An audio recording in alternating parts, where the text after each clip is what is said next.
Real question, real answer. I'm not good at English. Can I still do this business?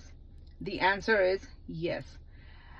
This business you can do it in your own language. That means કે તમે જે લેંગ્વેજમાં comfortable હોવ, Gujarati, Hindi, Marathi, English, એ લેંગ્વેજમાં તમે આ business કરી શકો છો.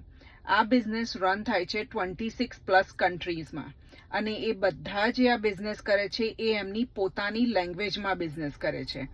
અમારી જે ટ્રેનિંગ સાઇટ છે એની ઉપર બી તમને તમારી પ્રિફર્ડ લેંગ્વેજમાં તમે ટ્રેનિંગ લઈ શકો છો. તમને જે તમારા મેન્ટોર મળે છે, જે હું છું, હું પૂરેપૂરું ગુજરાતી બોલું છું અને ગુજરાતીમાં જ તમને બધી ઇન્ફોર્મેશન આપી રહી છું, અને ગુજરાતીમાં જ તમને તમારી ટ્રેનિંગમાં બી હેલ્પ કરી શકું છું. તમને તમારા જો મેન્ટોર મળશે એ બી ગુજરાતી છે, સો એ પણ તમને જોઈએ એવી તમારા જ લેંગ્વેજમાં તમને કમ્ફર્ટેબલ હોય એ લેંગ્વેજમાં તમને બધી ઇન્ફોર્મેશન પ્રોવાઈડ કરી શકે છે. સો yes, you can do it, this business, even if you're not good at English. Thank you.